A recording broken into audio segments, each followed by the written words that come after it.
যে ছেলেটি মারা গেছে সে যে আপনার নাসিদ, এর বয়স 10 বছর। এই 8 তারিখে সন্ধ্যা 7:30টার সময় নিখোঁজ হয়।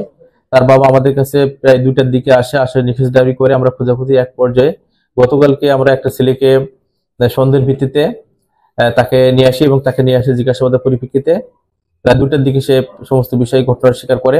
এই পরিপ্রেক্ষিতে আমরা 3জন অ্যারেস্ট করেছি। আমরা এই ভিকটিমের লাশ উদ্ধার করে আমাদের আইনগত ব্যবস্থা পুরোপুরি আছে। বাদ বাকি যে বিষয়গুলো আছে সেগুলো আমরা তদন্তের মাধ্যমে বিষয়গুলো বেরিয়ে আসবে। এখনো আমরা এরকম কিছু পাই নাই, তদন্ত সাপেক্ষে আমরা বলতে পারবো। এই মুহূর্তে বলতে পারছি না। এর সাথে আরো কেউ জড়িত আছে কিনা আছে আমরা বলতে পারছি না। এটা ভাই 8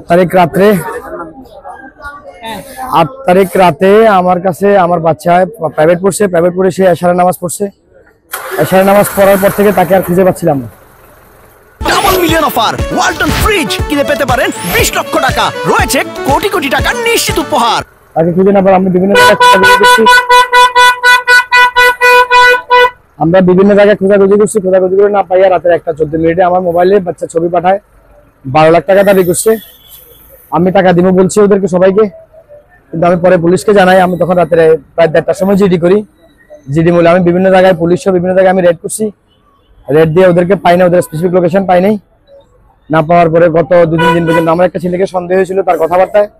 এই ছেলে গতকালকে রাতে সে আমাকে প্ল্যান দিচ্ছে বিভিন্ন বিষয়ে। তখনই তাকে সন্দেহে আমি ওসিকে জানাই, ওসি তাকে নিয়ে যায়।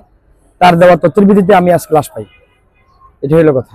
আমি পুলিশকে, ওরা আমার কাছে যে চাঁদা চাইছে ওটা সম্পূর্ণ ডকুমেন্টস আমি মামলা করছি, মামলার কপি তো সব আছে।